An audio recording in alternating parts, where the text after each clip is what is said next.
Hello అందరికీ welcome back to our channel Sucheta vlogs. ఇప్ప పువ్వుతో ఎన్నో పోషకాలు ఉంటాయండి. ఇప్ప పువ్వుతో మనం కుడుములు ఏ విధంగా తయారు చేసుకుందామో ఈ వీడియోలో చూసేద్దాం. ఇప్ప పువ్వులో ఎన్నో పోషకాలతో పాటు ఔషధ గుణాలు పుష్కలంగా దాగున్నాయి. అందుకే ఇప్ప పువ్వును ఆయుర్వేదంలో తీసుకోవాలని మనం సూచిస్తారు. ఇది పోషకాలు ఔషధ గుణాలతో నిండిన ఒక అద్భుతమైన అటవీ ఉత్పన్నం.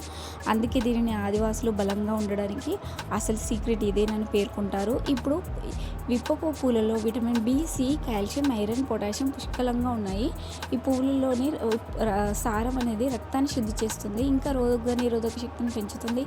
వాస్తవానికి ఇప్ప పువ్వు అంటే చాలామందికి కేవలం సారా తయారీకి మాత్రమే ఉపయోగిస్తారని భ్రమ ఉంటుంది. అయితే ఇప్ప పువ్వులు దాగిన అద్భుత ఆరోగ్య ప్రయోజనాలు చాలామందికి తెలియవు.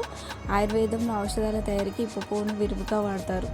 ఈరోజు మనం ఎన్నో హెల్త్ బెనిఫిట్స్ ఉన్న పల్లెటూరి సాంప్రదాయ వంటకమైన విప్ప పువ్వు కుడుములను ఆవిరిపై ఎలా ఉడికించాలో చూద్దాం.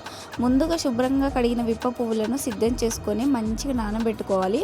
నానబెట్టుకున్న తర్వాత ఈ విధంగా వీడియోలో చూపిస్తున్నట్టుగా నానాలి. తర్వాత మనమైతే ఏ విధంగా రోల్లో వేసుకొని అయితే మెత్తగా దంచుకోవాలండి. లేకపోతే మిక్సీ జార్లో వేసుకొని కూడా పేస్ట్ లాగా చేసుకోవచ్చు. తర్వాత ఇతర పదార్థాలు అయినా మన బియ్య పిండి అండ్ బెల్లాన్ని యాడ్ చేసుకొని చిన్న చిన్న కుడుములాగా ఆకారంలో తయారు చేసుకోవాలి.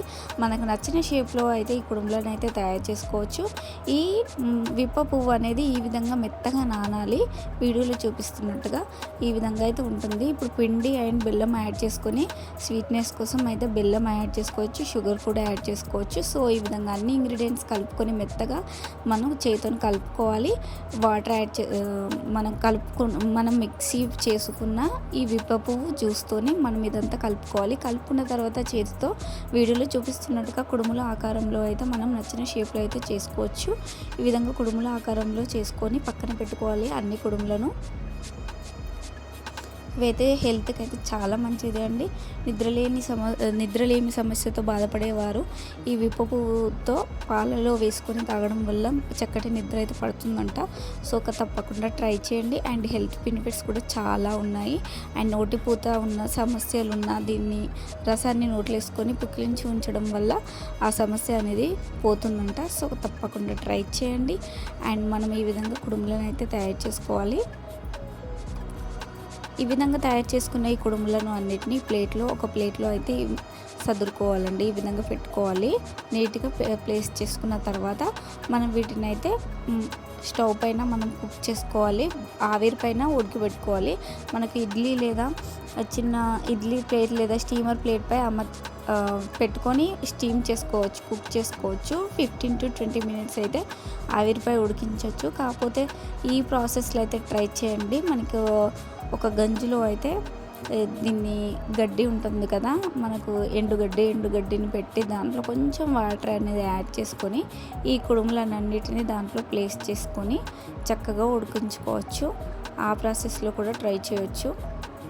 మీకు ఆ ప్రాసెస్ కనుక కష్టమైపోతే ఇడ్లీ కుక్కర్లో కూడా వీటిని అయితే ఈజీగా అయితే 20 minutes వరకు కుక్ చేసుకుంటే మనకి ఎంతో టేస్టీ అయిన ఈ విప్పపు కుడుములు అయితే రెడీ అయిపోతాయి.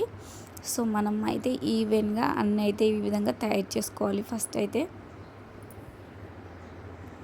ఈ విధంగా తయారు చేసుకొని పక్కన పెట్టుకున్న కుడుములన్నిటిని మనం గడ్డిలో అయితే ఒక గిన్నెలో గడ్డి వేసుకొని దాంట్లో కొన్ని వాటర్ యాడ్ చేసుకొని వాటిపైన ప్లేస్ చేసుకోవాలి. మనం తయారు చేసుకున్న కుడుములని ఈ విధంగా ప్లేస్ చేసుకొని దూరంగా మనం అడ్జస్ట్ చేసుకొని పెట్టుకొని మనం ఒక మూత అనేది పెట్టుకొని మంచిగా కుక్ చేసుకోవాలి. లో ఫ్లేమ్లో 20 to 25 minutes ఇలా కుక్ చేసుకుంటే మనకైనవి మంచిగా కుక్ అవుతాయి.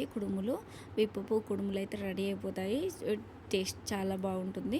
అండ్ హాట్గా కాకుండా కొంచెం గోరువెచ్చగా ఉన్నప్పుడు ఇవి తింటే చాలా టేస్ట్గా ఉంటాయి. ఇవి స్పైసీగా కూడా తయారు చేసుకోవచ్చు. ఈ స్పైసీగా కూడా చాలా బాగుంటుంది. వేరే చట్నీతో కూడా తినొచ్చు.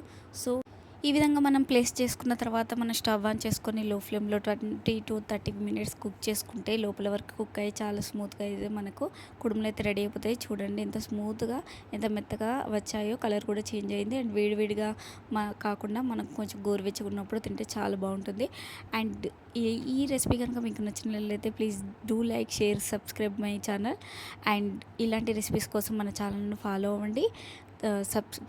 మన ఛానల్ని కొత్తగా చూస్తున్నట్లయితే ప్లీజ్ సబ్స్క్రైబ్ చేసుకోండి. Thanks for watching.